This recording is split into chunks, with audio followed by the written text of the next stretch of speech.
Bueno, buenas tardes. Bona vesprà.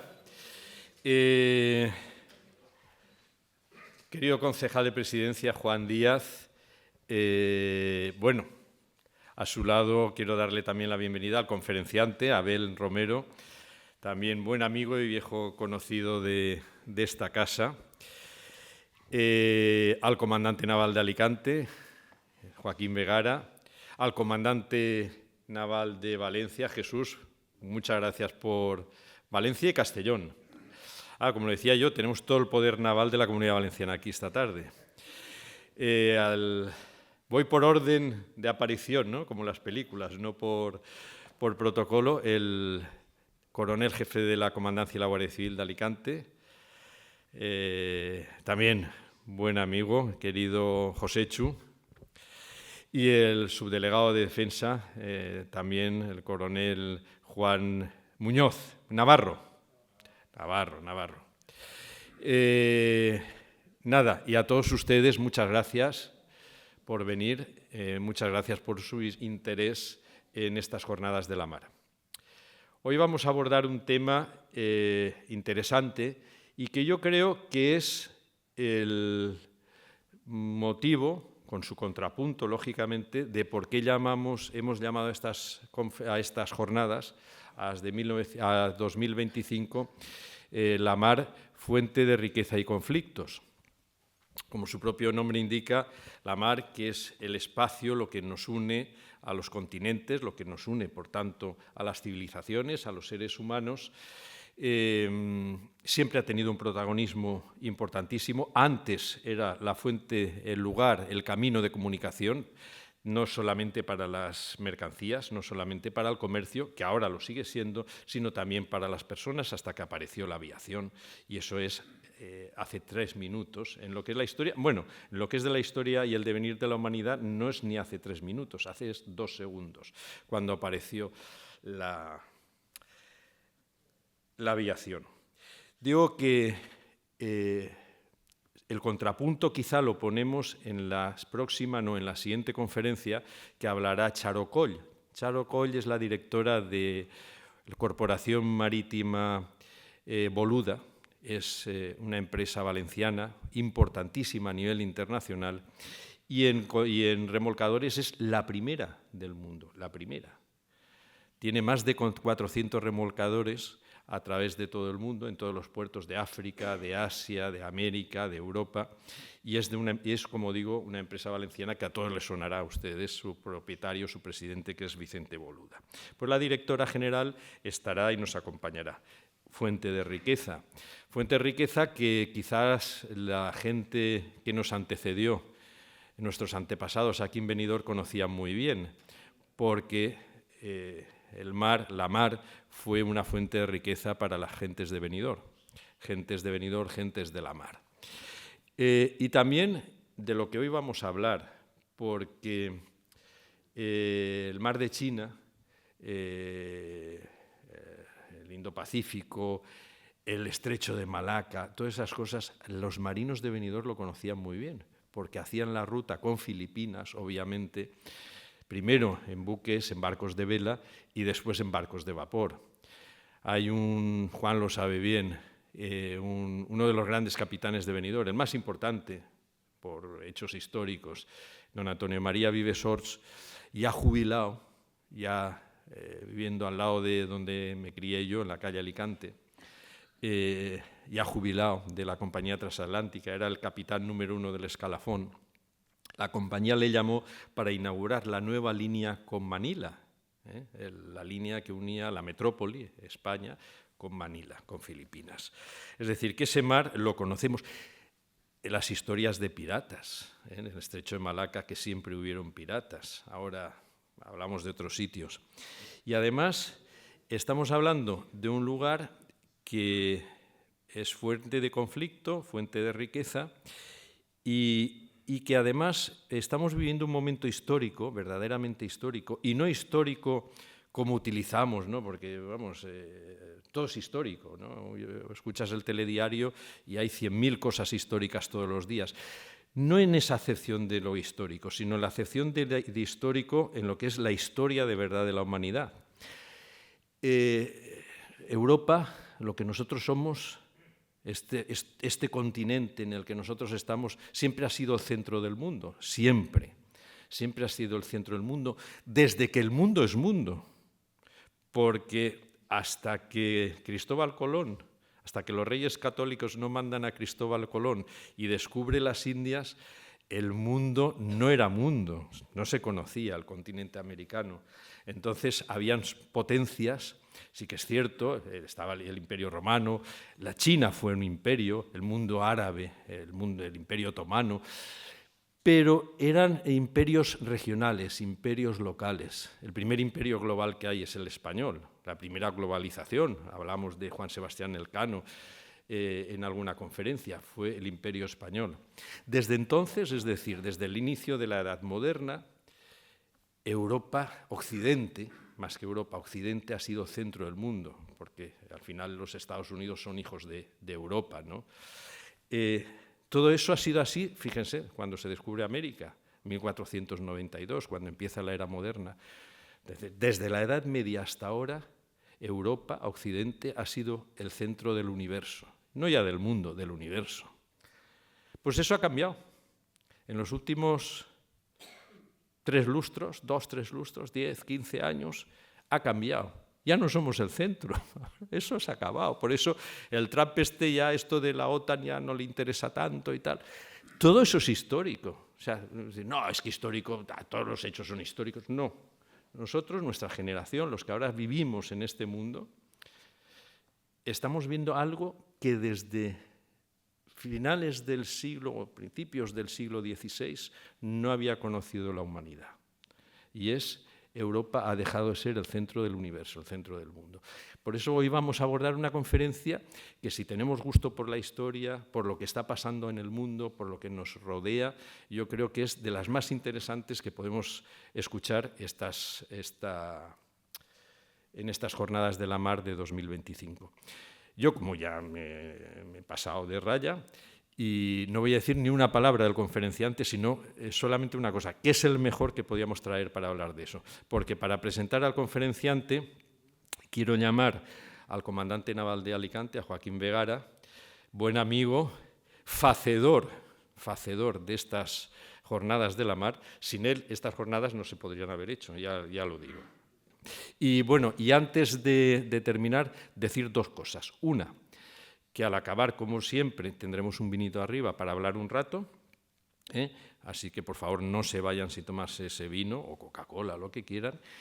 Y después una cosa, el día 22 de mayo, que está a la vuelta a la esquina, tenemos un concierto en el auditorio Óscar Esplá, es el que está pegado al ayuntamiento, el que es como un anfiteatro, de la unidad de música del Tercio de Levante, de Infantería de Marina. Es una ocasión única para escuchar una banda magnífica, son muy buenos, son profesores de una categoría importante. El capitán director es de Liria, con eso al final los valencianos teníamos que aparecer por ahí.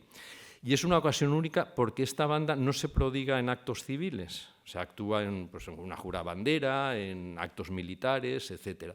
Pero un concierto civil, eso ha sido una gracia que ha hecho el almirante, bien, digamos, aleccionado por nuestro comandante naval, y es algo que merece la pena. Acuérdense que es el día 22, no sé si es a las 8 o a las 8:30 de la tarde, en el auditorio Óscar Esplá. Así es que con eso termino, y Joaquín, por favor, adelante.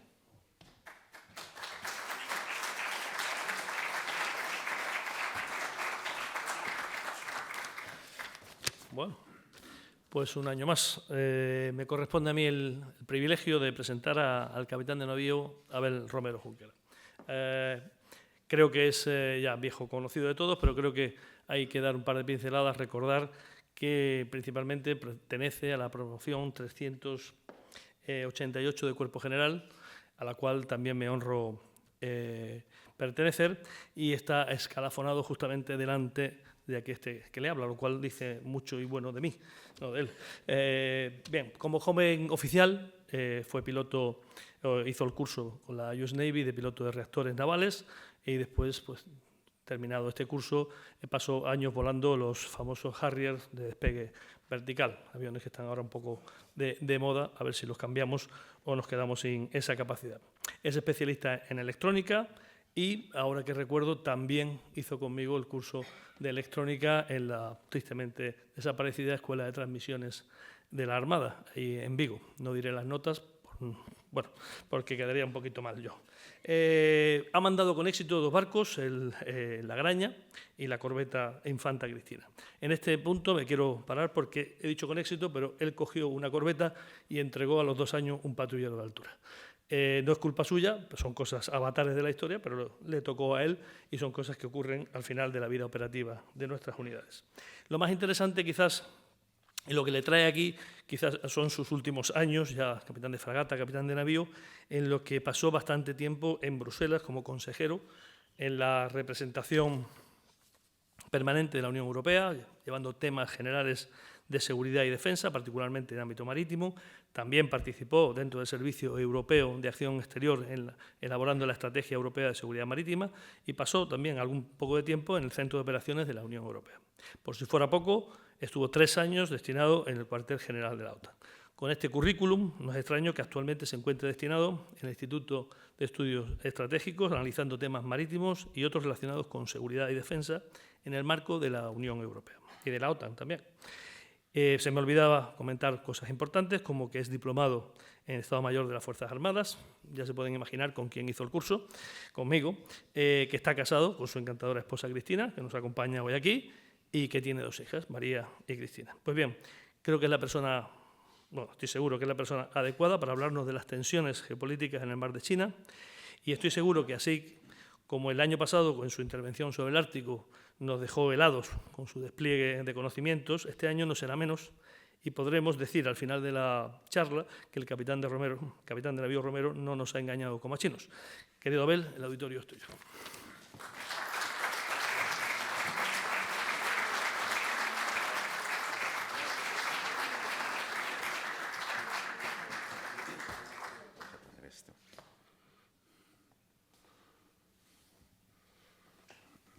Lo primero, buenas tardes a todos.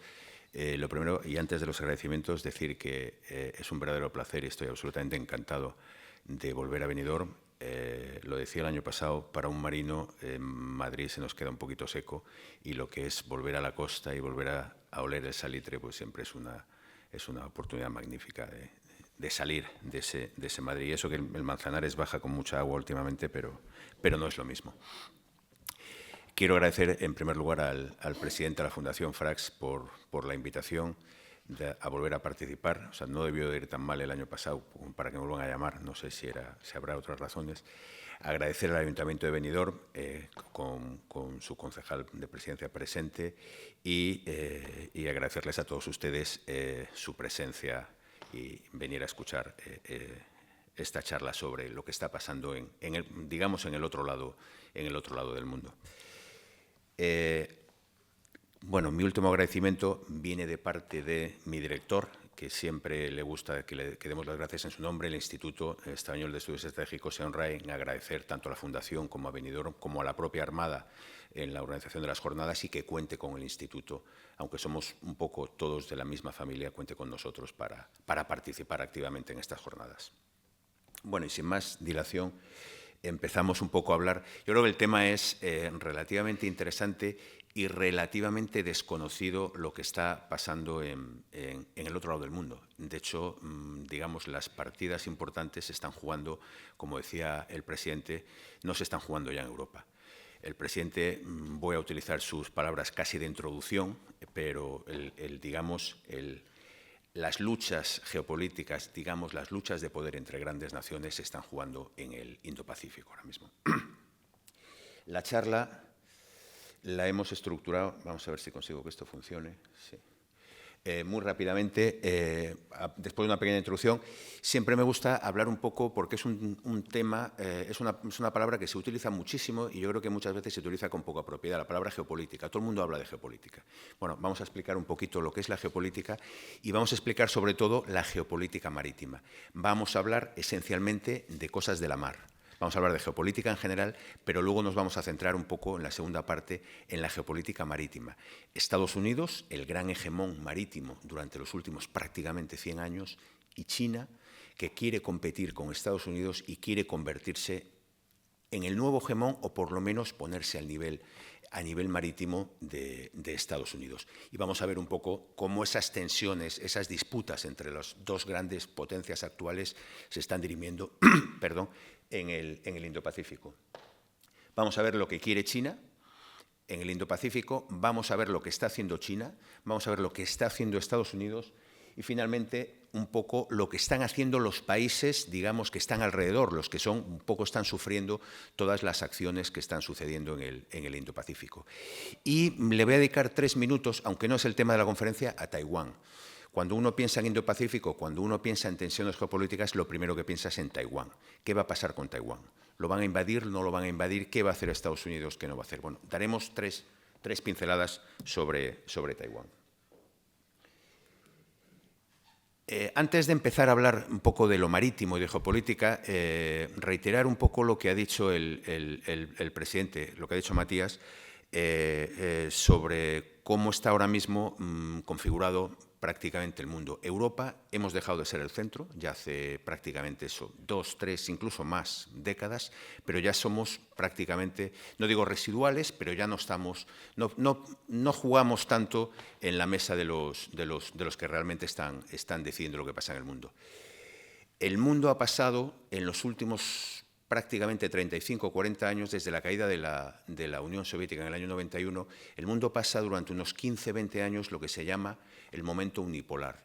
Hay una sola potencia hegemónica en el mundo, que es Estados Unidos, y no tiene rivales. Es un mundo unipolar, un mundo donde Estados Unidos, digamos, gobierna, digamos, de una forma benigna, como ellos consideran.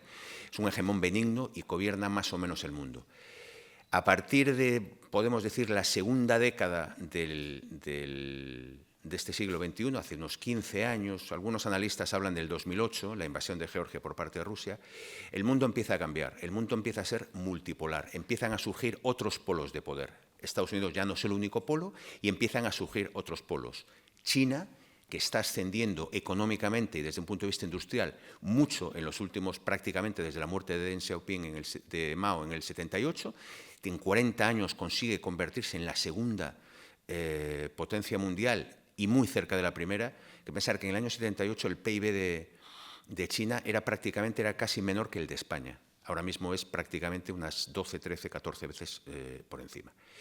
Entonces el mundo, a partir de la segunda década de este siglo, empiezan a surgir otros polos de poder.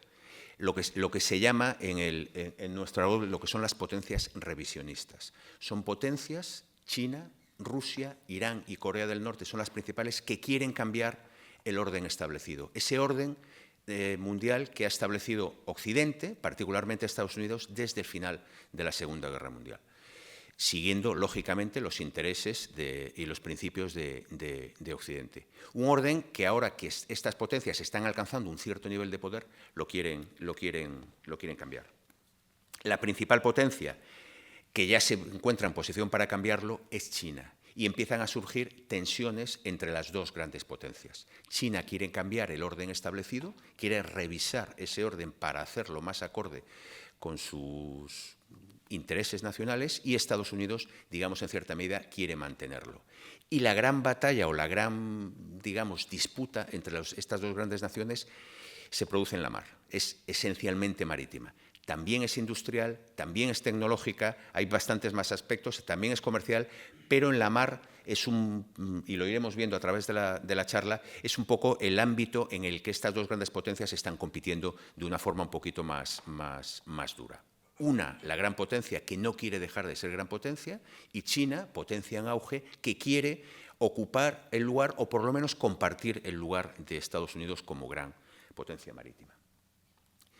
Les pongo estas dos citas y ya dejo la parte de introducción. Estas 4 citas, las 2 primeras dicen más o menos lo mismo. Es una cita que yo creo que define prácticamente todo lo que es la geopolítica marítima, que dice: aquel que controla la mar controla el comercio, controla la riqueza del mundo y, por tanto, el mundo.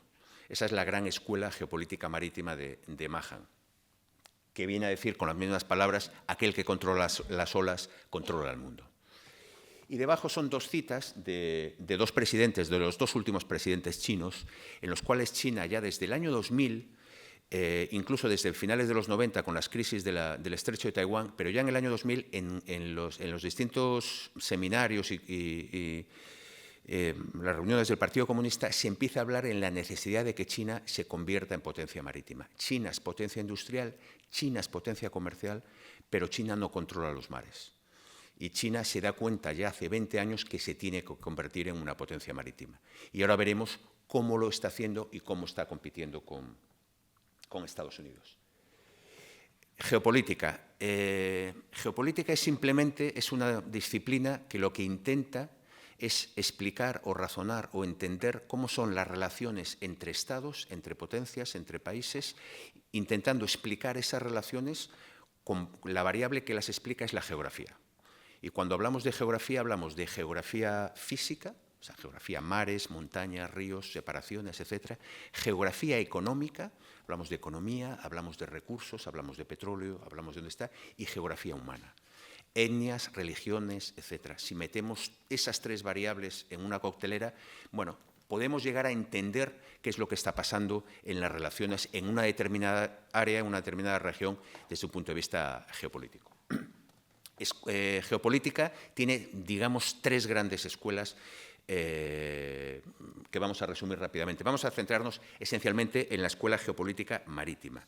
La escuela geopolítica marítima, su profeta, como dicen los americanos, es Alfred Mahan. Alfred Mahan es un capitán de navío americano que escribe varios libros, finales del siglo XIX. Su principal obra es La influencia del poder naval en la historia, en la cual identifica en esa obra la importancia del poder naval y en esa frase que decía: quien domine la mar, domina el comercio, domina las rutas y, por tanto, domina la riqueza del mundo. Para ser una gran potencia hegemónica, tengo que ser potencia marítima. Si no, no seré una potencia hegemónica. Hay una versión continental que dice lo contrario. Y Mahan decía que para ser una potencia marítima, un país que quiera serlo necesita tener una serie de características, o le favorece tener una serie de características. Características físicas, que son esencialmente dos: la posición geográfica y la forma del país. Posición geográfica es, en esencia, ser una isla, es lo ideal, porque no tienes enemigos, no tienes que, digamos, proteger fronteras, con lo cual te puedes dedicar a lo marítimo, y la dimensión, digamos, de ese país. Y en este caso pongo de ejemplo a Estados Unidos. Vamos a pensar ya en comercio, porque estamos pensando en comerciar las rutas y los mares como vías de comercio.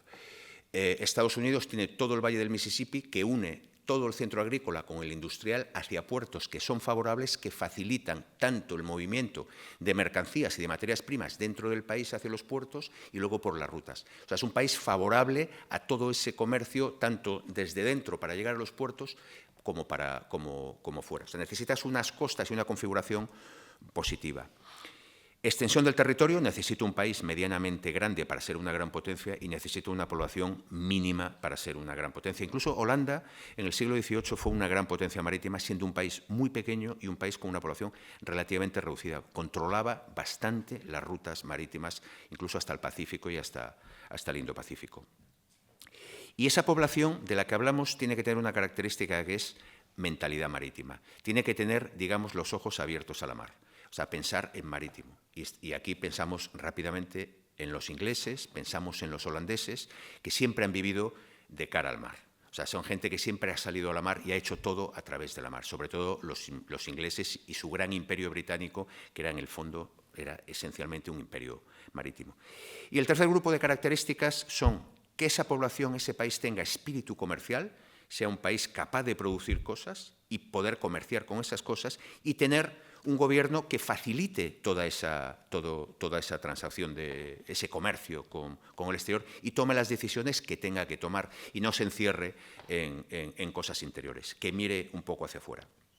Mahan lo podemos resumir: poder marítimo es la suma de un poder industrial más un poder comercial, decía Mahan, esa capacidad de producir y de poder comerciar. Para eso voy a necesitar una marina mercante importante, un montón de barcos que me permitan poder comerciar con todo el resto de países del mundo e importar las materias primas que necesito. El segundo elemento es esa marina mercante y el tercer elemento es una marina de guerra que proteja a esa marina mercante y que proteja esas rutas de navegación. Y que incluso, si tengo un adversario, le impida al adversario utilizar la mar para su comercio. O sea, controlo la mar para facilitar mi comercio y, si es necesario, le niego esa capacidad a mi adversario, que no pueda utilizar su comercio, y le ahogo la economía. Y lo veremos con China. Malaca es la gran vulnerabilidad china. Si yo cierro Malaca, China, digamos, se desploma en 60 días. China no tiene capacidad, o sea, depende absolutamente de lo marítimo, como iremos viendo ahora. Mackinder, que es el que está que está aquí, este es un geógrafo inglés. Él es partidario, él defiende lo que se llama la teoría geopolítica continental. Él dice que quien controle lo que él llama el área pivote, que posteriormente le llama la Tierra Corazón, porque aquí está la mayoría de los recursos del mundo y desde aquí esto es prácticamente inexpugnable desde la mar, lo que es Rusia, norte de China, Asia Central, etcétera, está lleno de recursos, hay mucha población y hay capacidad de producir muchísimo. Casi autárquicamente podría producir lo que quisiera. Y si Mahan decía que lo que necesitamos son vías de comunicación marítima y barcos, Mackinder lo que dice es que necesitamos, la vía de comunicación es ferrocarril.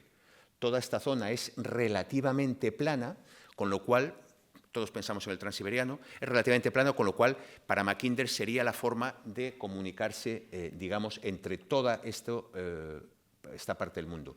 Mackinder decía, quien domine la Tierra Corazón, domina el mundo. Domina los recursos del mundo, domina prácticamente la producción. En Eurasia está prácticamente el 70%, digamos, de los recursos que se creen en el mundo, con lo cual dominar esta zona era dominar el mundo. Y la tercera teoría, que quizás es un poco la más interesante, es la teoría de Spigman. Spigman es un holandés, es un americano de origen holandés, muere muy joven, en el año 43, creo que muere, escribe 2 libros, pero él hace una teoría híbrida de la marítima de Mahan y de la continental de Mackinder. Y dice, la Tierra Corazón es esta y aquí están todos los recursos, pero si yo no dejo que la Tierra Corazón salga de aquí, si yo consigo dominar lo que le llama el cinturón o el Rimland, que es el cinturón que rodea la Tierra Corazón, y la tengo, digamos, rodeada, el que domine esto dominará el mundo, porque controla a la Tierra Corazón y controla los mares. Y de hecho, la teoría de Spigman, y lo vemos en la siguiente transparencia, es un poco la que ha guiado la política exterior de Estados Unidos en los últimos 75 años. Control de los mares y control del Rimland. Controlo el cinturón que rodea a la Tierra Corazón, que rodea a la antigua Unión Soviética, norte de China, Asia Central, actualmente a Rusia, etcétera, etcétera. Y si uno piensa, tenemos que aquí en rosa es lo que es el cinturón que dice Spigman, y aquí tenemos los espacios marítimos en rojo que tenemos que controlar.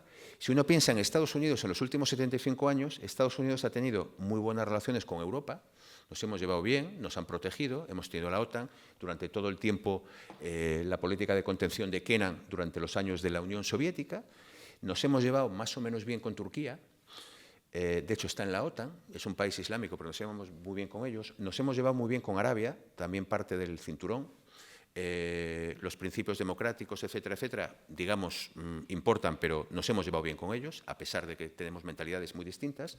Nos hemos llevado razonablemente bien con Pakistán, nos hemos llevado razonablemente bien con la India, a pesar de que tiene relaciones con la Unión Soviética, etcétera, etcétera. China, en los años 70, era un país prácticamente, era paupérrimo, y llegamos prácticamente hasta Corea. Digamos, Estados Unidos tiene buenas relaciones y controla de una forma benigna, no tiene por qué invadir, ni tiene por qué, no es expansivo, pero controla más o menos todo lo que es el cinturón que rodea a la Tierra Corazón.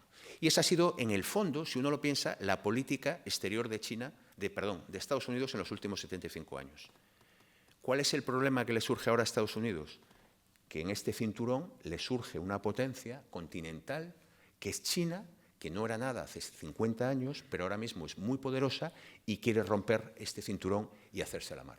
Le quiere hacer una brecha por todo el Pacífico Occidental. Y esa es la gran tensión que hay ahora mismo y que Estados Unidos dice, me voy de Europa porque mi problema ahora mismo es que China me abra una brecha marítima en el sudeste asiático y se haga el hegemón de toda esta parte marítima. Estados Unidos tiene un problema en caso de que eso llegara a pasar. Esto muy rápidamente como las grandes teorías marítimas. ¿Qué está pasando ahora? Como decíamos al principio, competición entre grandes potencias. Hablábamos antes del momento unipolar, un único país en el mundo que, digamos, más o menos imponía sus reglas, Estados Unidos, en el momento unipolar, y pasamos a esa competición. ¿Dónde se juega esa competición? Donde están los grandes contendientes, en el Pacífico, en el Indo-Pacífico. Esencialmente, Estados Unidos en la parte este del Pacífico y China en la parte oeste. Y la India, que digamos es un actor relevante, no está al nivel de los otros dos, pero la India en el Océano Índico empieza a jugar también en esa guerra. Y en el futuro la India está llamada a jugar un papel cada vez más relevante. Estados Unidos quiere mantener la arquitectura global y el mundo basado en reglas que ha regido, digamos, las relaciones internacionales durante los últimos 75 años, desde el final de la Segunda Guerra Mundial, y China quiere cambiar y quiere volver a ser el gran imperio que fue, el Reino Medio, el Reino del Medio que se llamaba en la antigüedad, quiere volver a ser, por lo menos regionalmente, quiere volver a ser el hegemón, quiere ser la gran potencia asiática.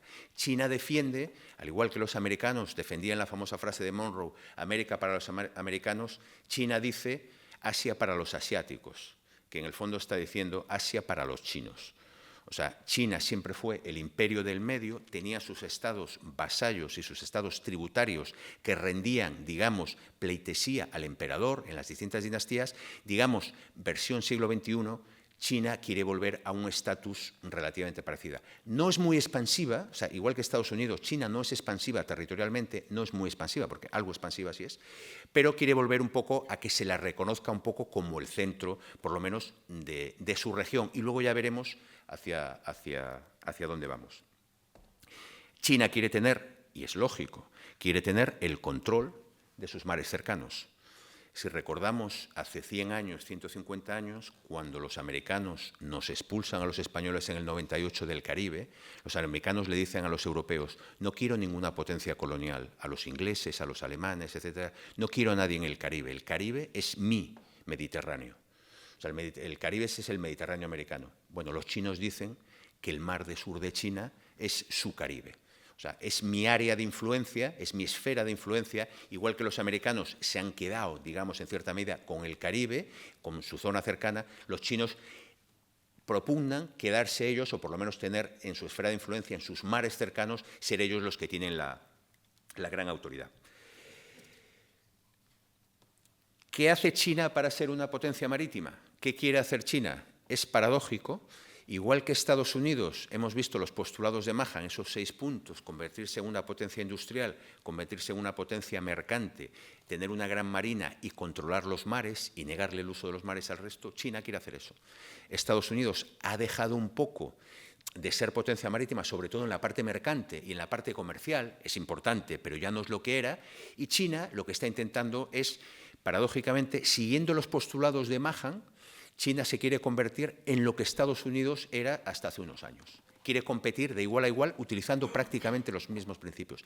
De hecho, se dice que el libro que tienen los estrategas chinos en la mesilla de noche es el libro de Mahan, La influencia del poder naval en la historia, que en Estados Unidos, no digo que esté olvidado, pero empieza a ser un libro un poco más olvidado.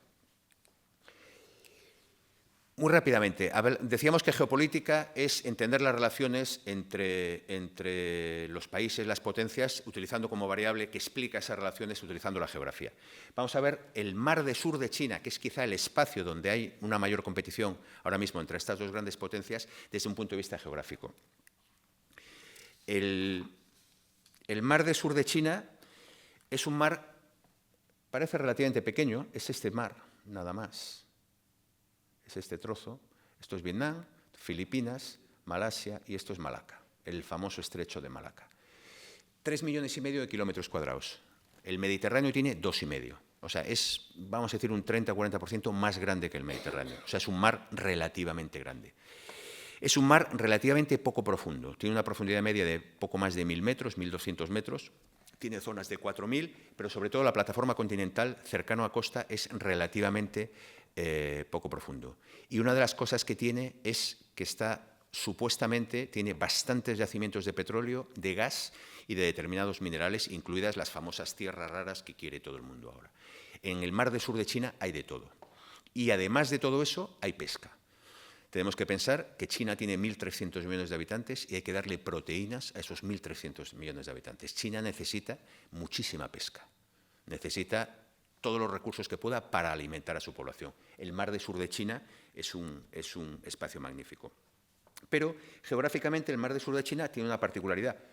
Es un mar que esta es la fachada de China, la fachada al Pacífico de China, que llega hasta Corea, 14.000 kilómetros de costa, pero rodeada por lo que se llama la primera cadena de islas. Desde Corea, Japón, las islas Senkaku, Taiwán, Filipinas, vamos hasta Malasia, bueno, y cerramos aquí en Indonesia y en Malaca. Resulta que toda la fachada, volvemos a Mahan, a la geografía, tengo que tener condiciones favorables para salir a la mar. China no las tiene. Tiene unas condiciones, vamos a decir, medianas. No tiene unas condiciones muy buenas. China no tiene una salida franca al mar. No la tiene, porque está rodeada. Y, lógicamente, esto es política exterior, prácticamente todos estos países son aliados o amigos de Estados Unidos, que es el otro gran rival. Con lo cual, digamos, China se siente encerrada por Estados Unidos y por todos sus aliados.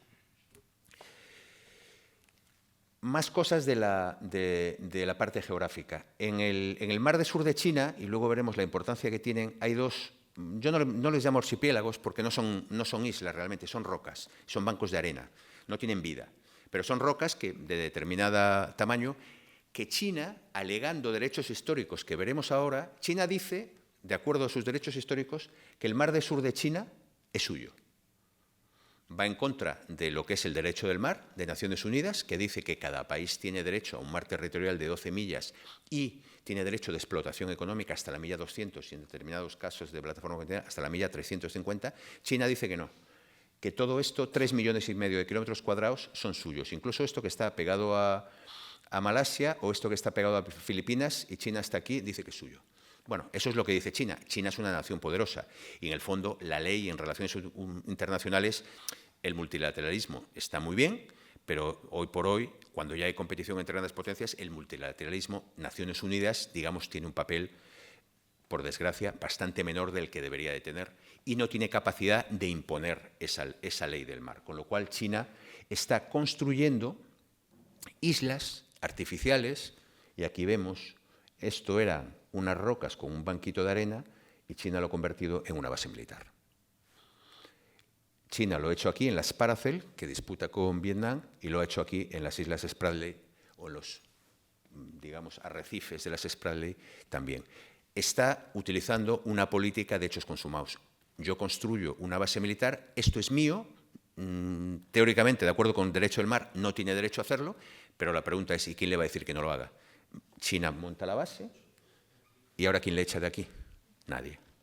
Nadie le puede. O sea, el mundo funciona así, por desgracia, pero funciona así. Entonces, China está llevando una política agresiva de hacerse con estos dos pequeños archipiélagos, sobre todo aquí compite con Filipinas, con Vietnam y con Malasia, pero, bueno, China es la más poderosa y es lo que está intentando hacer. Y aquí se ve, pues bueno, se intenta ver cómo va construyendo en las Islas Spratly, en contra de todos sus vecinos, incluso del americano, pues va construyendo sus pequeñas islas artificiales y sus bases militares. ¿Qué le va a permitir eso? Controlar el mar del sur de China en el futuro. Seguimos con China como espacio geográfico. Aquí vemos lo que serían yacimientos de petróleo. Esto es el mar del sur de China, otra vez. Esto es Taiwán y esto es Malaca. Filipinas y Malasia. Todo esto que se ve en amarillo es supuestamente petróleo, gas y petróleo. Y luego los 3,5 millones de kilómetros cuadrados, un poco más de un Mediterráneo y medio lleno de peces. Bueno, y esto es mío. Y, importantísimo, rutas marítimas. Y yo aquí creo que hay unos datos que llaman incluso la atención. China es una gran potencia comercial. El 90% del comercio exterior de China, tanto lo que importa como lo exporta, el 90% se hace vía marítima de China. Prácticamente el 85% del comercio mundial internacional se hace vía marítima. O sea, controlar los mares es importantísimo para el comercio, porque el comercio es en esencia marítimo. Estas son las rutas marítimas que van desde Malaca, van hacia Japón, van hacia China y van hacia Corea. Bueno, 1/3 del tráfico comercial a nivel mundial pasa por el mar del sur de China. 1/3. O sea, la tercera parte de todo lo que navega por el mundo pasa por el mar del sur de China. Con lo cual, el mar del sur de China empieza a ser importante, o muy importante. Y los europeos que vivimos, como decía el presidente, vivimos un poco en nuestra nube y muy lejos de aquí, el 40% del comercio exterior de la Unión Europea pasa por el mar del sur de China. Lo vemos muy lejos, es una cosa que a mí no me afecta mucho, sí nos afecta mucho, porque el 40% de nuestro comercio pasa por aquí y pasa por Malaca. Con lo cual, ahora mismo Europa no actúa en el mar del sur de China, no tiene papel en estas disputas, o tiene un papel menor a nivel bilateral de algún país alguno, pero poco más.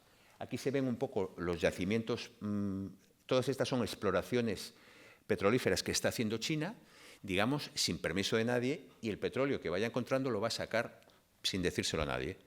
Y la pregunta vuelve a ser la misma, ¿quién se lo va a impedir? Nadie. Ahora mismo nadie. Estados Unidos se lo podría impedir, pero no está en el nivel como para entrar en una confrontación que China abra aquí pues 3 plataformas petrolíferas o que monte una base en una de las islas Spratly que está por ahí.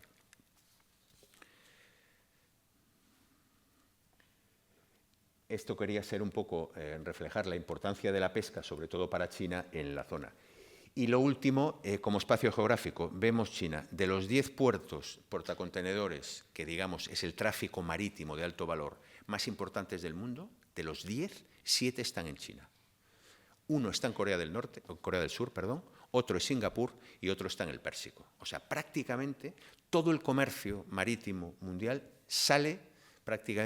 llega aquí, en este mar del sur de China. ¿Qué necesita China? China necesita hacerse la mar, necesita controlar esos espacios. China no puede permitirse que alguien le cierre esta salida por la primera cadena de islas que vimos antes o que le cierre Malaca. Malaca es el gran dilema de China. De hecho, ellos lo hablan el dilema de Malaca, es su gran, digamos, vulnerabilidad ahora mismo China.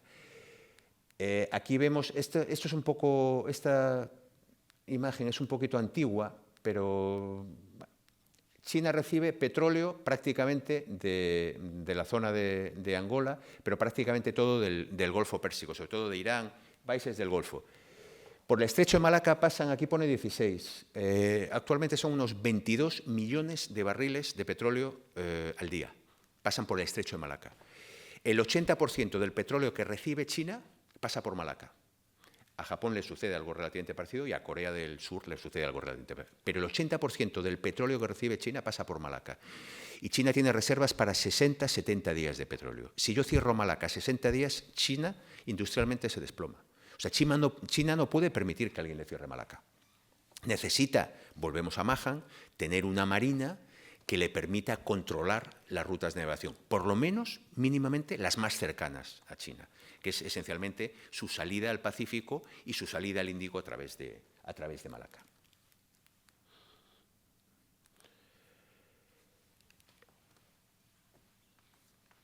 ¿Qué quiere China?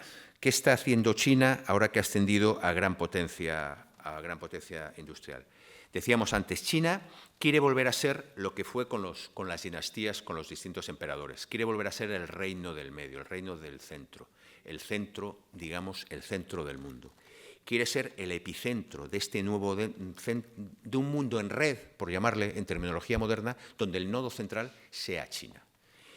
¿Y qué quiere China? Sus objetivos, digamos, en el mar del sur de China, que es, digamos, su área preferente en este tipo de tensiones con Estados Unidos. Uno, quiere controlar el mar del sur de China, quiere controlar los recursos y quiere controlar las rutas, las dos cosas que pasan por el mar del sur de China. Quiere volver a ser, que lo fue en su día, volver a ser una potencia marítima y controlar las rutas de navegación, inicialmente por lo menos las más cercanas, y luego ya veremos si le disputa la hegemonía global marítima a Estados Unidos. Y lo tercero que quiere China en el mar del sur de China es recuperar Taiwán. Taiwán, digamos, es un grano que tiene China. Taiwán tiene connotaciones de todo tipo, económicas, tecnológicas, políticas, nacionalistas y geopolíticas. Taiwán, y lo vemos aquí, en esta se ve menos, bueno, en alguno de los mapas que teníamos, Taiwán es la puerta que le permitiría a China salir al Pacífico libremente. Rompería en esa primera cadena de islas. Si Taiwán pasa a ser chino y China pone bases militares en Taiwán, en la costa este de Taiwán, tendría, digamos, una salida muchísimo más franca al Pacífico, con lo cual no estaría tan encerrada como está ahora mismo. O sea, Taiwán es crítico por muchas cosas, económicas, políticas, nacionalistas. O sea, hay un tema nacionalista, hay un tema de régimen interior, hay un tema político, sistema democrático contra sistema comunista.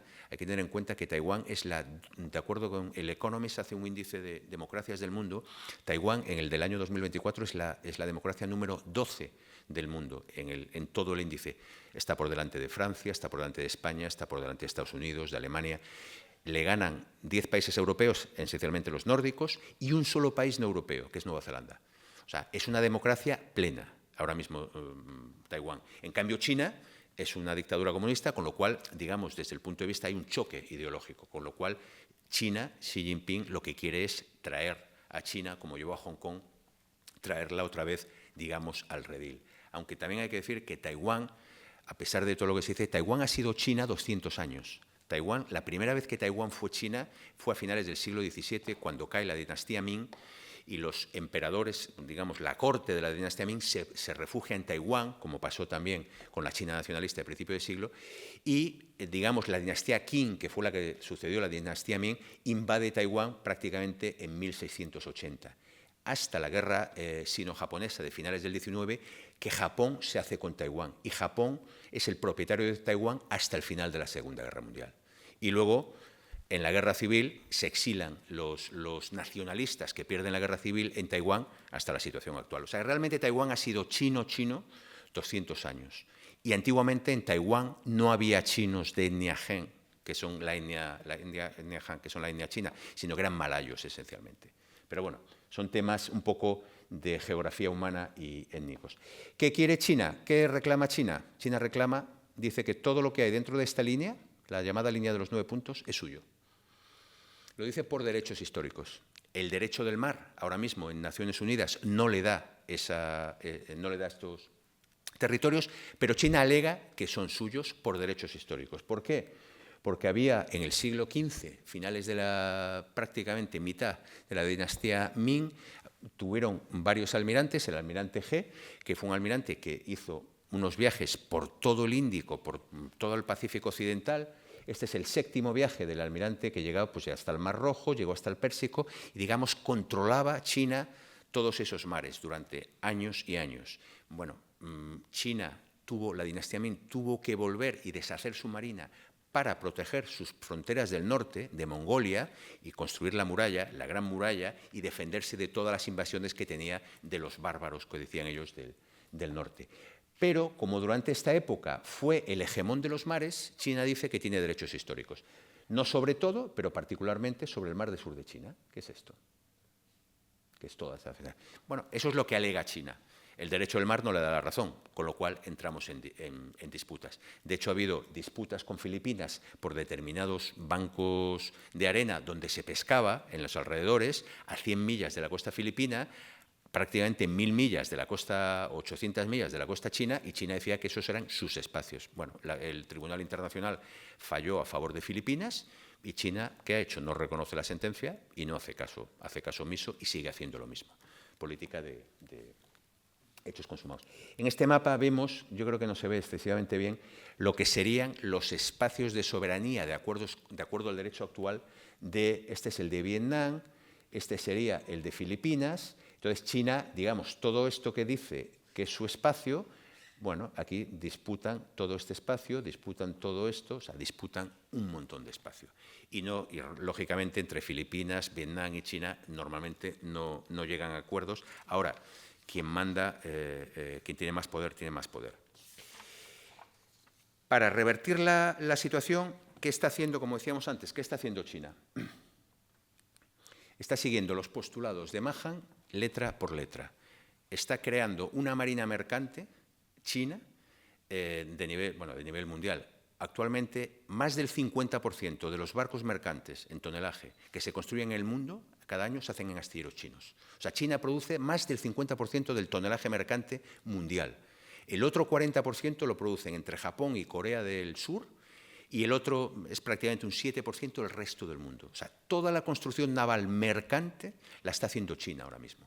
Corea y Japón, sobre todo China. Y vemos la industria, lo que es la industria comercial marítima. Construcción de barcos y luego la gestión de los barcos, las grandes navieras que gestionan los barcos, que fletan los barcos y llevan, digamos, las materias de un sitio a otro. China tiene ahora mismo la tercera, es la cuarta, pero ya prácticamente la tercera, que es COSCO Shipping, que es la naviera china, que es un poco la que gestiona todo ese transporte de mercancías por todas las partes del mundo. Las grandes navieras son europeas, son esta CMC, Lloyd, Maersk, la danesa, son sobre todo europeas, que compran los barcos y luego, digamos, alquilan los barcos, fletan los barcos para llevar las mercancías para quien quiere. Estados Unidos ha perdido mucha potencia en esa parte, ha perdido muchísimo. O sea, esa parte de Mahan, digamos, Estados Unidos la ha dejado un poco olvidada. China controla la construcción, China controla en cierta medida la gestión. ¿Y qué necesita China? Una marina militar importante para proteger esa gran flota que se está haciendo y para proteger las rutas marítimas. China se ha hecho con una marina militar en los últimos 20, 30 años que en tonelaje ya es mayor que la marina americana, que es la gran marina mundial. La marina americana es como 10 veces mejor que la segunda del mundo.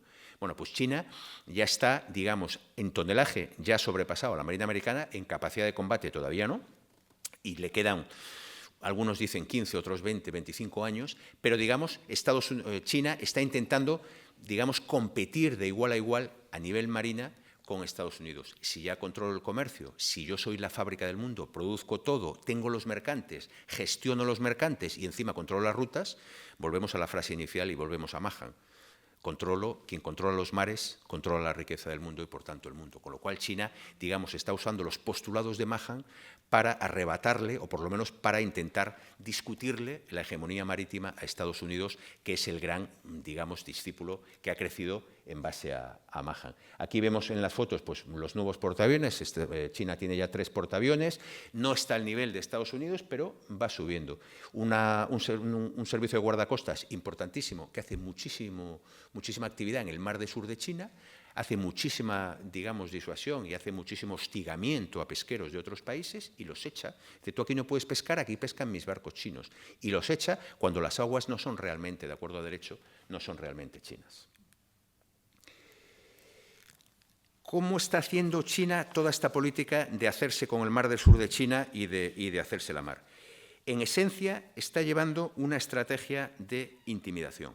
Digamos, política de hechos consumados. Construyo bases en las islas estas que habíamos hablado, en los arrecifes, en las Spratly y en las Paracel, en esos pequeños rocas que había, construyo bases militares, nadie me va a decir que no. Voy intimidando y echando a los pesqueros que están pescando por allí, voy plantando plataformas petrolíferas, digamos, utilizo una política de intimidación, una política relativamente agresiva y una política, digamos, de zona gris. Mis acciones son, digamos, me las pueden protestar el resto de países, pero no llegan al nivel para que alguien entre en conflicto conmigo. O sea, el umbral del conflicto, digamos, hago acciones siempre por debajo del umbral del conflicto. Me porto mal, pero no tan mal como para que alguien entre en conflicto, entre en guerra conmigo. Pero entro en lo que se llama una política de hechos consumados. Yo voy haciendo bases, yo voy pescando aquí, yo voy echando estos de aquí y me voy quedando con el mar del sur de China poquito a poco. Lo que se llama la estrategia del salami. Rodajita a rodajita me voy haciendo con todo. ¿Y qué es lo que está haciendo China en estos años? Se está haciendo con el mar del sur de China con todo. ¿Para qué quiere las bases? Para controlar en el futuro todo el tráfico marítimo que pasa por ahí, que hemos visto que es la tercera parte de todo el tráfico marítimo mundial, y ya decidiré yo con mis reglas, si quiero cambiarlas, quién pasa, quién no pasa y cómo pasa.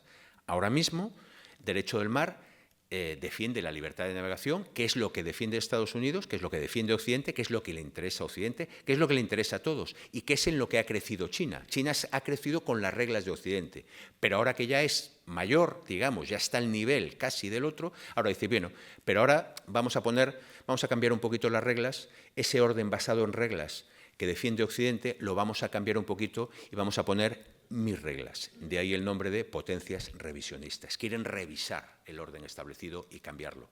China, esencialmente, Rusia, lo hemos visto en Ucrania, Irán, lo estamos viendo en Oriente Medio, y Corea del Norte. Son las grandes potencias revisionistas.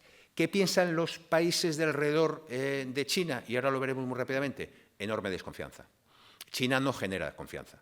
China genera desconfianza. Los países le temen, China es potentísima económicamente y me puede hacer mucho daño si me cierra el comercio, si me cierra la economía o si no me compra determinados productos. Con lo cual, digamos, juega un poco con esa política de intimidación.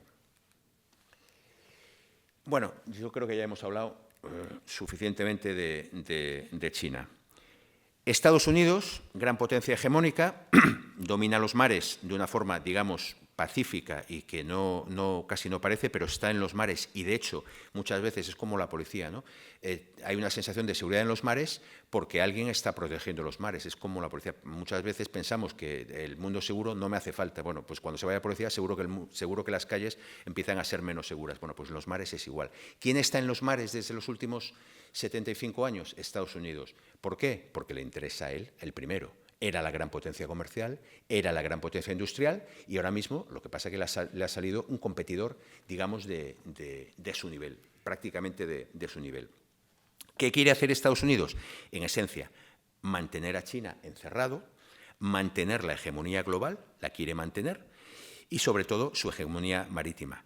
Volvemos a lo que decíamos al principio del cinturón, del Rilndam de Spigman.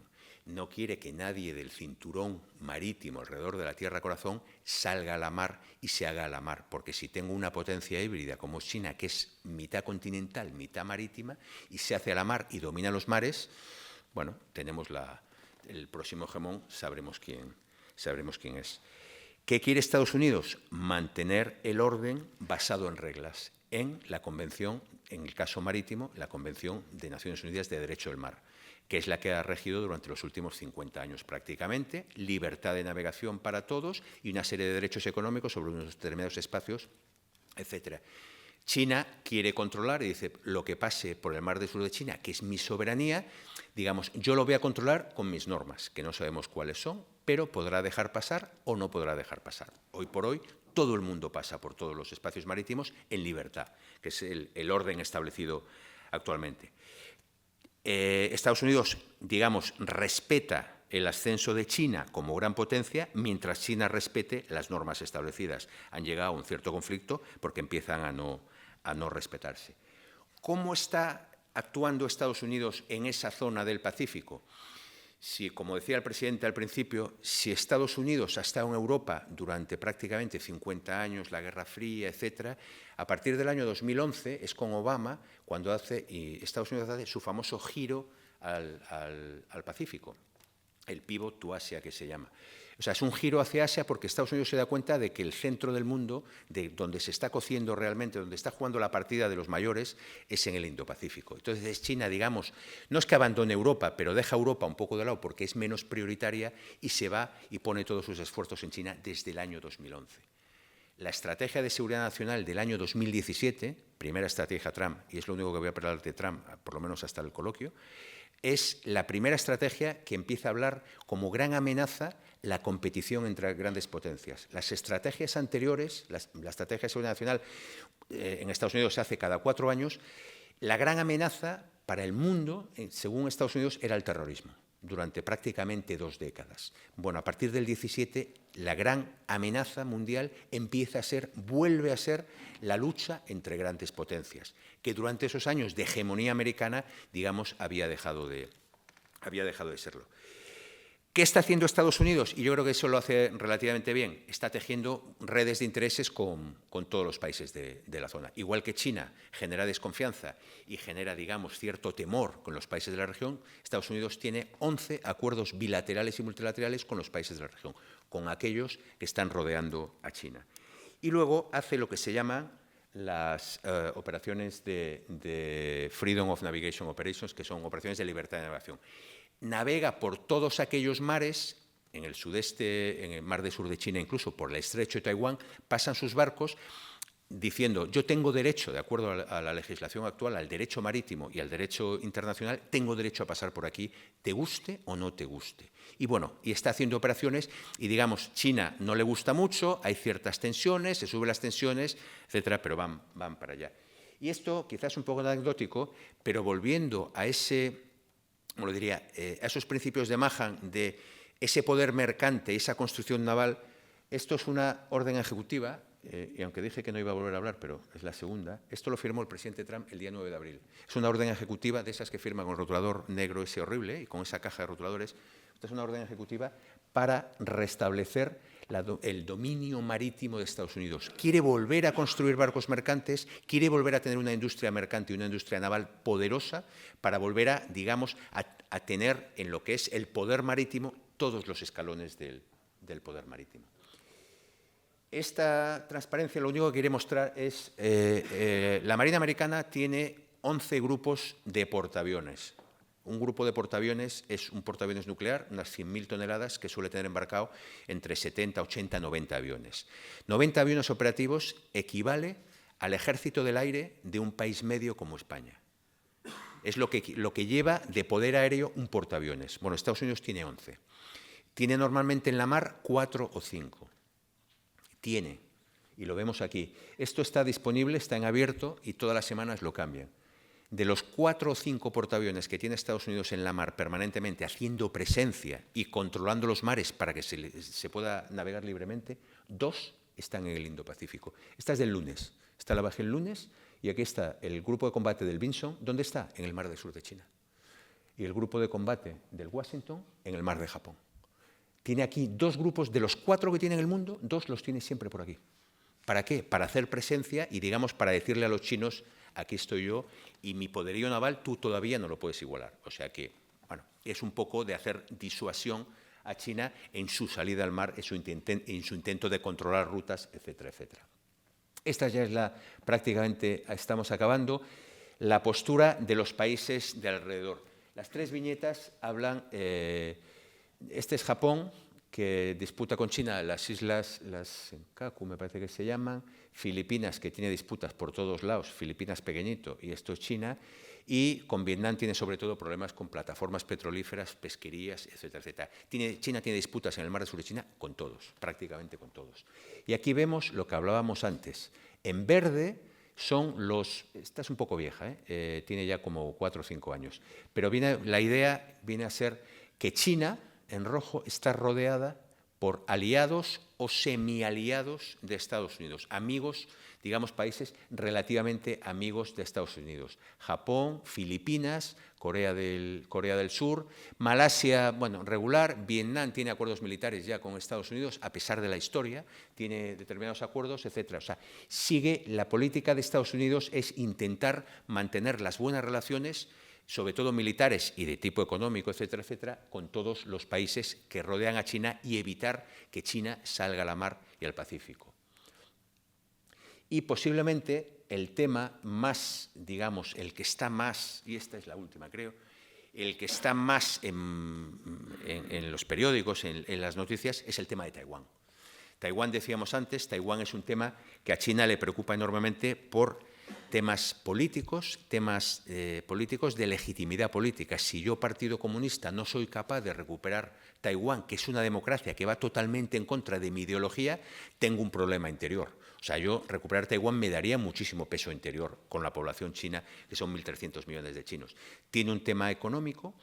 Taiwán es un país relativamente pequeño, pero con una potencia económica relevante. Tecnológicamente, creo que todos lo sabemos, en microchips, en los nanomicrochips, Taiwán es la primera potencia mundial. O sea, Taiwán, y sobre todo geopolíticamente, Taiwán es la salida al Pacífico de China. Le rompo esta cadena con Japón, con Filipinas y con Malasia. Si yo pongo una base aquí, China tiene salida al mar. Y entonces Estados Unidos, ese juego de ambigüedad con Taiwán, que no reconoce la independencia, pero tampoco quiere que vuelva a China, ese juego que lleva jugando Estados Unidos durante 40 años y que China quiere deshacer y recuperar Taiwán, es un poco lo que está ahora mismo en las primeras páginas de los periódicos.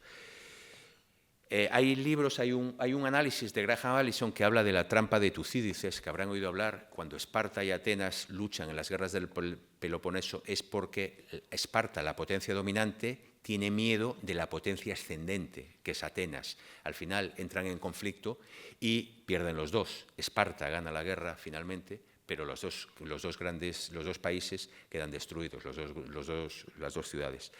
En el fondo, Graham Allison hace un análisis de 16 casos y dice que en los casos de una potencia hegemónica que lucha contra una potencia ascendente y que empiezan digamos, a converger, de los 16 casos que estudia, 12 acaban en guerra. Con lo cual, él dice, la posibilidad de conflicto en China, entre China y Estados Unidos por el tema de Taiwán, es alta. Hay otros analistas, y yo me incluyo en este segundo grupo, que creen que no va a pasar. Una guerra por Taiwán entre Estados Unidos y China pasaría lo mismo que Esparta y Atenas. O sea, perjudica enormemente a los dos. Los dos son potencias comerciales. Los dos necesitan del comercio y de la economía para, digamos, para ser esas potencias, con lo cual los dos perderían muchísimo.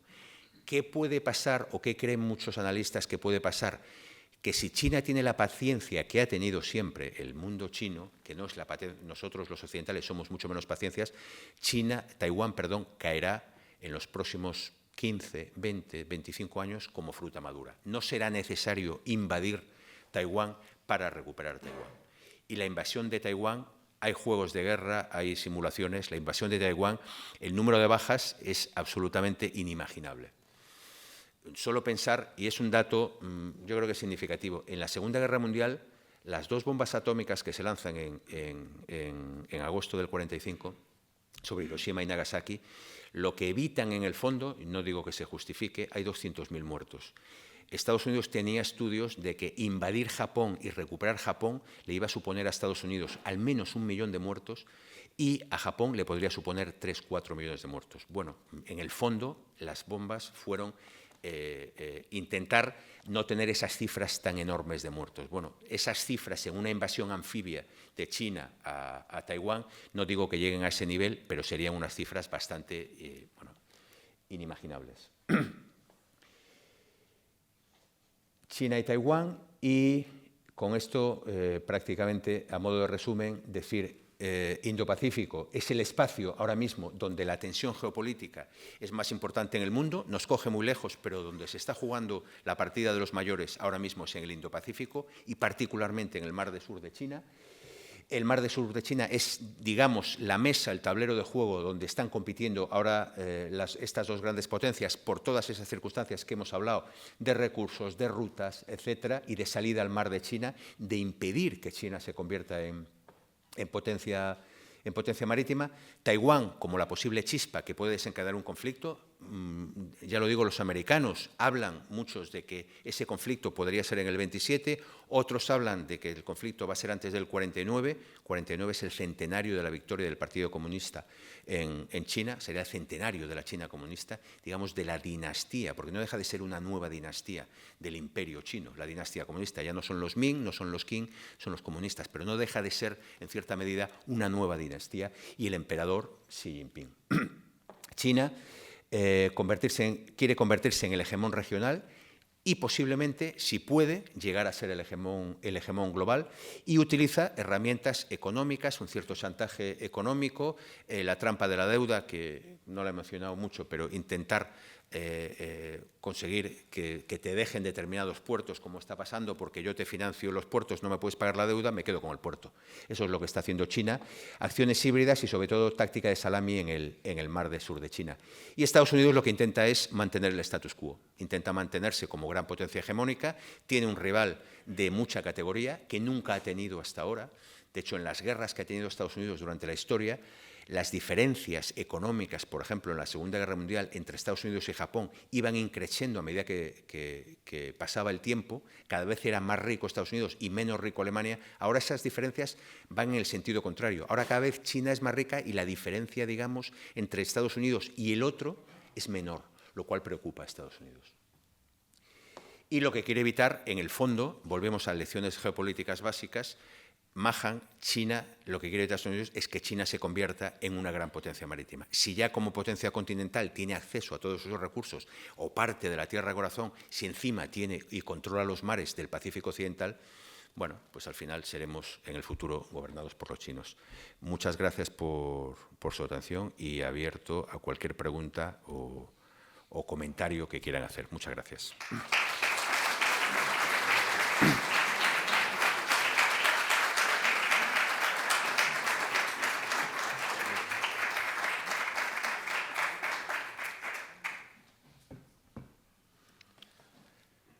O sea que todo clarísimo, por lo que veo. Bueno, o los he dejado listos, que también es bastante posible. Sí. Pero ahí acabas de poner una cosa, táctica salami. Me tienes que perdonar, pero no conozco lo que son las tácticas salami. He estado 3 años en Italia. Vamos a ver, la estrategia o tácticas a veces es más a nivel estratégico que táctico. La estrategia del salami es lo que está haciendo China en el mar del sur de China. Yo cojo una de las islas, de esas rocas o esos bancos de arena, monto una base militar, monto un aeropuerto, como hemos visto, monto un tal, y me dicen, usted no tiene derecho, esto no es suyo.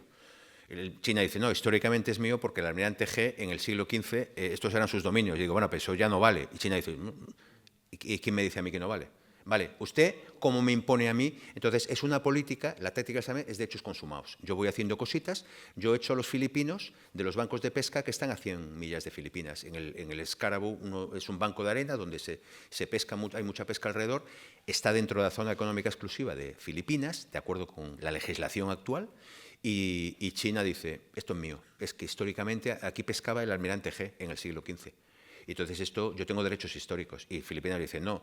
Y China te manda a 50 guardacostas, a la milicia marítima, que tiene una cosa que se llama milicia marítima, que son como pescadores que están metidos en barcos de pesca, pero realmente son paramilitares, atosigo a los pesqueros, les echo, les corto como ha pasado, pues les corto un dedo, les corto tal, los atosigo y los acabo echando. Política de hechos consumados. Digo, ¿es injusto? Sí.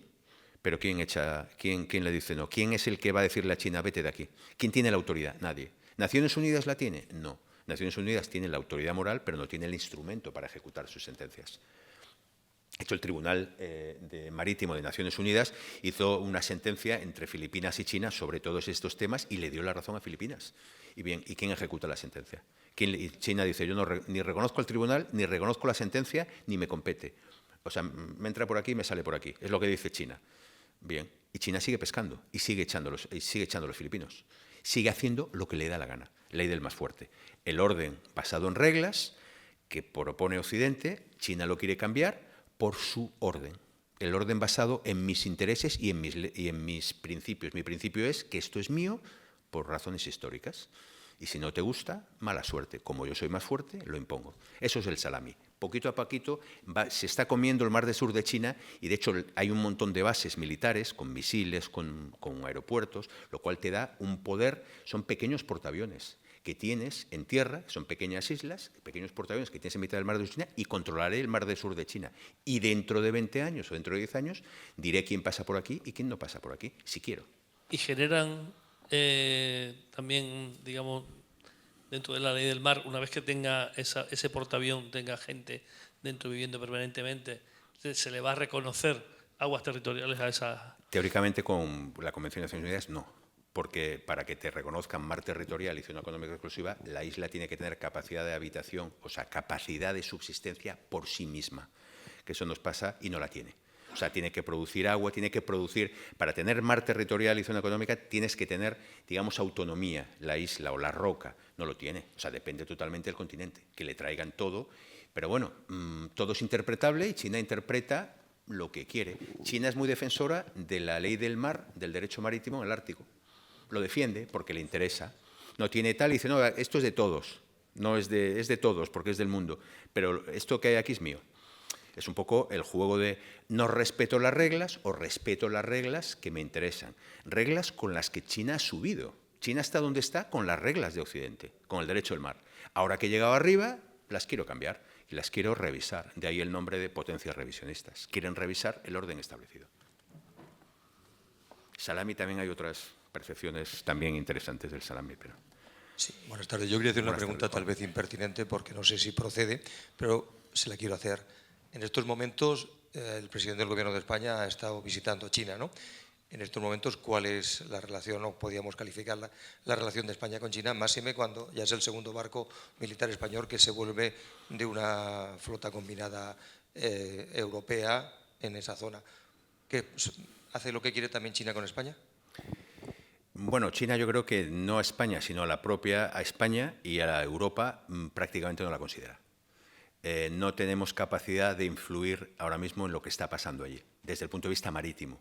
De hecho, me gusta sacar la cifra del 40%, porque es que todo lo que pasa allí nos afecta muchísimo a Europa. 40% de nuestro comercio exterior, vía marítima, que es vía marítima prácticamente todo, pasa por el mar del sur de China y no tenemos presencia.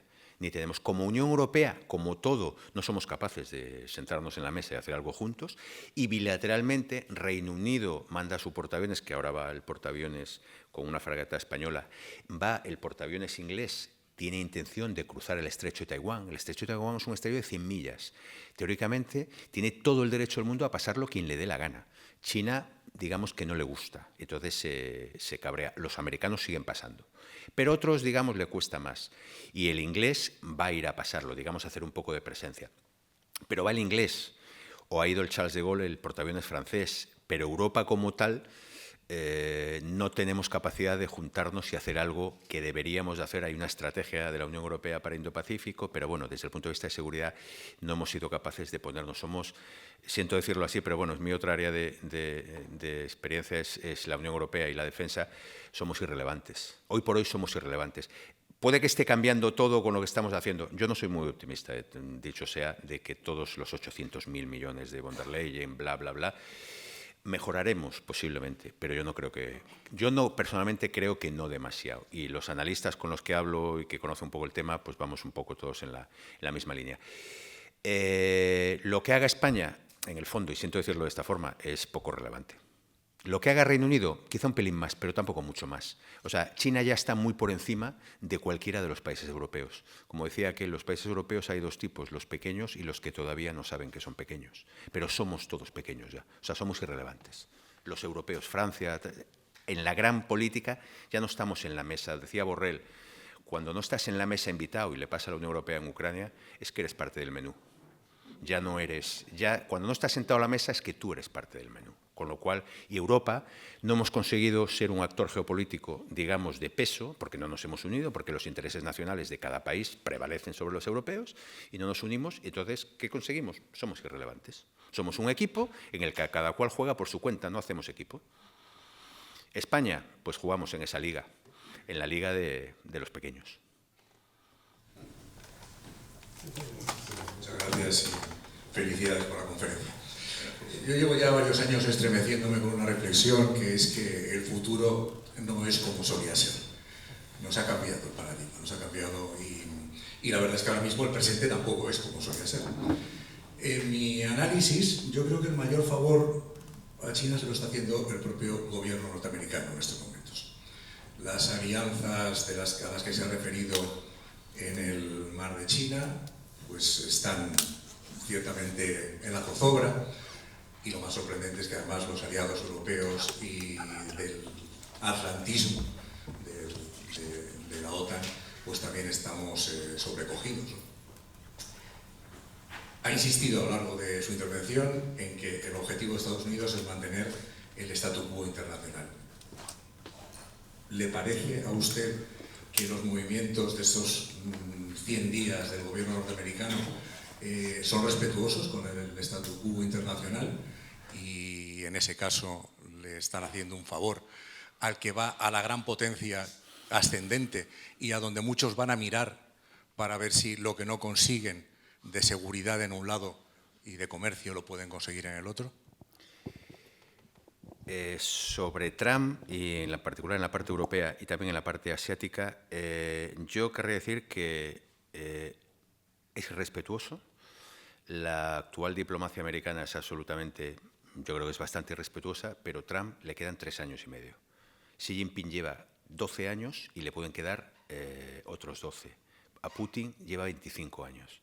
Trump es pasajero Y Trump no, yo personalmente, y lo discuto con compañeros míos, creemos, la mayoría, que está haciendo mucho ruido, pero nada más que ruido.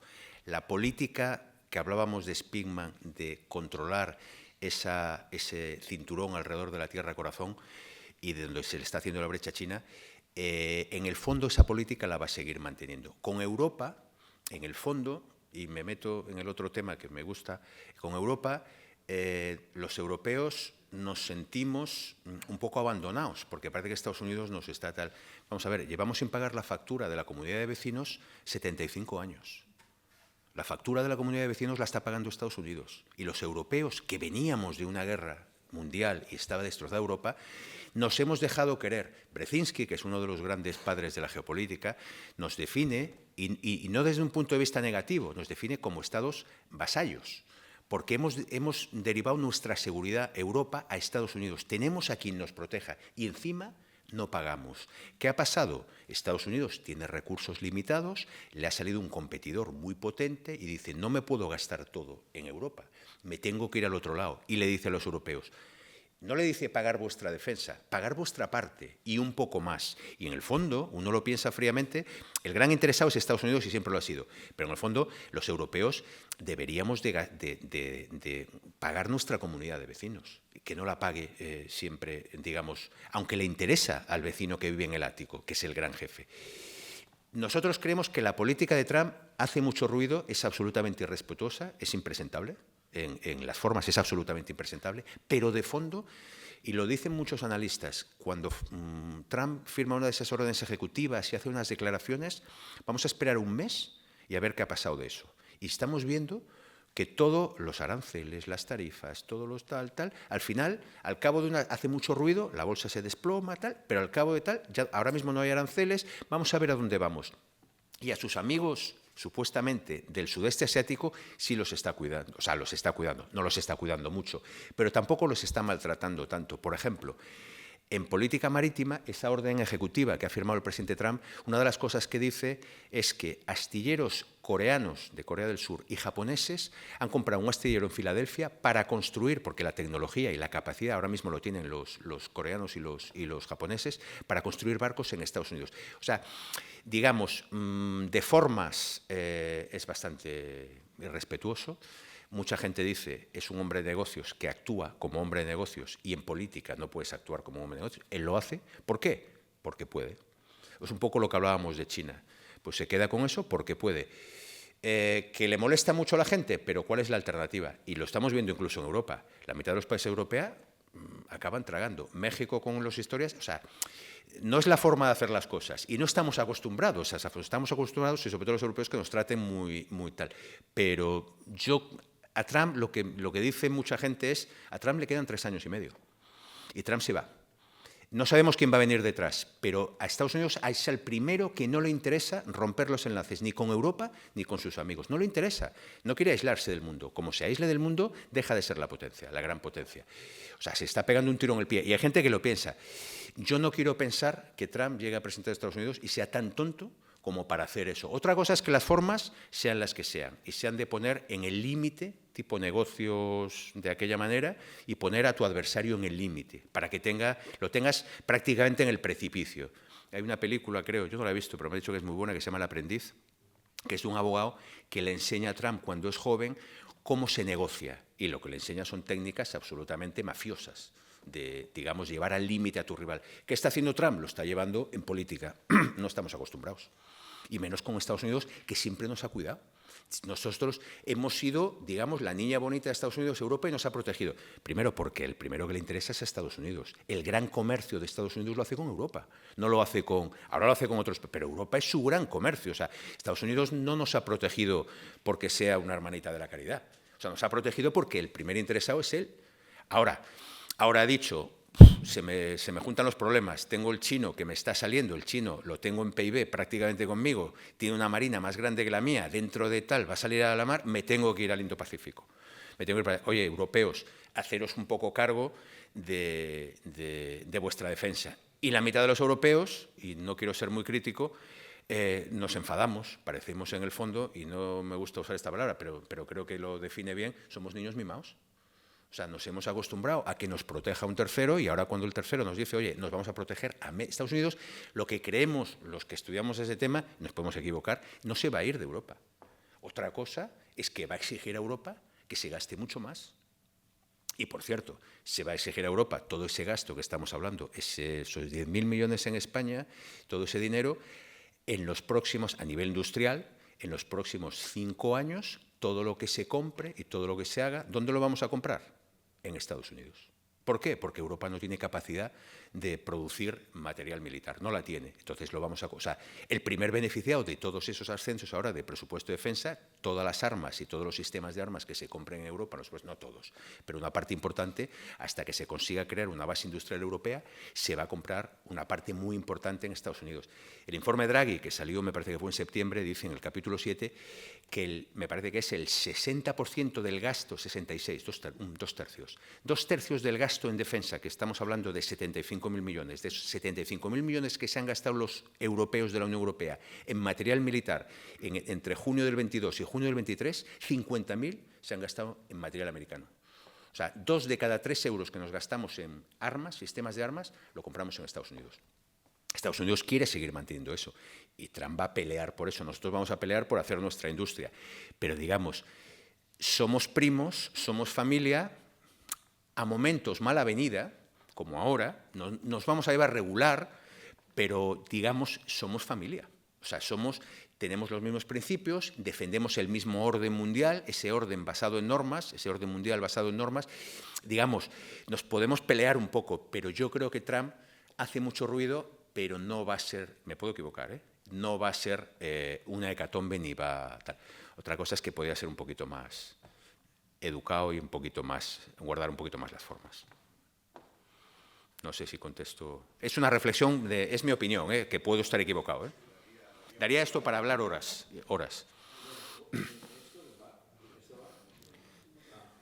Bueno, como son las 9:30 y ya no van a haber muchas más preguntas porque se nos va a hacer tarde, hago yo la última. Claro, por eso soy el presidente, ¿no? ¿Quién manda, manda? Claro. Bueno, ya se dice aquello de que, aprovechando que el Pisuerga pasa por Valladolid, hablando de los países que hacen ese cinturón tan importante y de los que hemos hablado, pues voy a hacerte un atraco. Y así cerramos o pasamos a un capítulo, yo creo que hoy el más preocupante. 2 países de ese cinturón, amigos los dos de Estados Unidos, uno más, uno menos, pero bueno, de los que además has citado directamente, que no se llevan bien desde que se separaron por siglo pasado, hoy han tenido un suceso muy preocupante. India ha disparado varios misiles balísticos, a Pakistán, y los dos son potencias nucleares. Como analista de situaciones de estas, ¿qué piensas? Porque ya no es lo que ha pasado hoy, que sí que nos pilla a todos de improviso, sino que es una relación, una mala relación y con conflictos y problemas fronterizos desde hace muchos años. ¿Qué podríamos hablar de eso?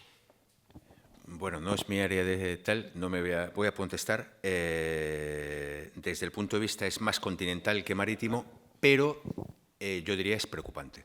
Es mucho más preocupante que otras cosas que nos preocupan más. Son 2 potencias nucleares, son 2 potencias, sobre todo tenemos Pakistán con un gobierno, digamos, islamista fuerte. India son un poco más tranquilos en ese sentido desde el punto de vista religioso, digamos, hablamos geografía humana, pero lo último que he leído, creo que esta tarde, que han derribado 5 cazas de los pakistaníes, de los indios, estamos hablando de temas mayores. ¿Qué va a pasar? No lo sé, pero es preocupante, es bastante preocupante. Posiblemente en esa, malas relaciones o mala política, Estados Unidos tiene relaciones bastante correctas con los dos. Previsiblemente los llamará capítulo a los dos y los pondrá a los dos. Otra cosa es el caso que le hagan. Normalmente le hacen bastante caso, porque Estados Unidos les puede cortar muchísimas cosas a los dos. Pakistán, digamos, lleva unos años, y sobre todo después de Afganistán, que lleva sobre todo sus servicios de información, bueno, tiene unas relaciones un poco, yo llamaría por libre, tiene una agenda casi un poco propia, medio islamista, medio revisionista, casi está un poco más en el lado de, por llamarle de alguna forma, de los revisionistas. Pero yo quiero creer que Estados Unidos, que ahora mismo Marco Rubio, su próximo viaje es al Índico y que va a intentar poner un poco de orden. China también. China se está convirtiendo, que es paradójico, porque lo hace todo muy callado. De hecho, China ha conseguido restablecer las relaciones diplomáticas entre Arabia Saudita e Irán hace 1 año y medio, cosa que no se hacía hace muchísimo. O sea, suníes y chiíes, que se han matado toda la vida. China, y en el fondo, y todo tiene su razón, China quiere estabilidad. China, para vender y para comprar, China quiere un Pérsico que salga todo el petróleo estable, barato, que no haya crisis, que suban el precio, quiere petróleo barato, estable, y quiere estabilidad para poder comerciar, que es lo que quiere China.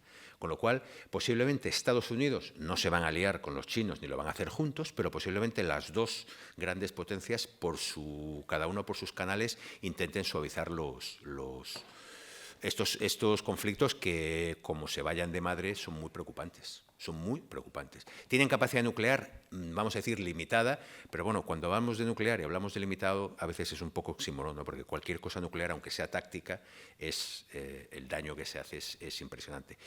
Yo quiero creer que Estados Unidos y China van a poner sus servicios diplomáticos a trabajar, posiblemente en la sombra, y esto se irá calmando y todos diremos, ¿se han hecho amigos? Bueno, posiblemente haya mucho trabajo de fondo de Marco Rubio y sus chicos y de Xi Jinping y sus chicos. Quiero creer.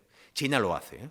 China calladamente interviene en muchos conflictos que parece que no, lo cual a Estados Unidos no le gusta mucho.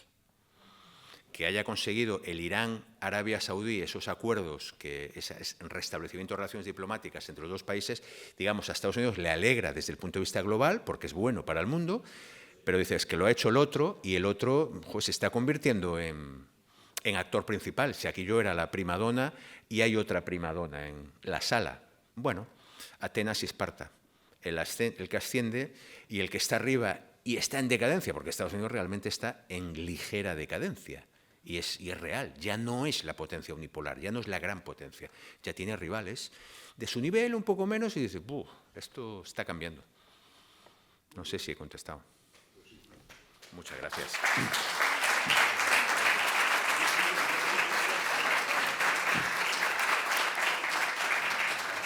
Bueno, ¿qué habíamos puesto a esto? Esto era para el colegio. Muchas gracias, Matías. Enhorabuena. Felicidades por la conferencia magnífica.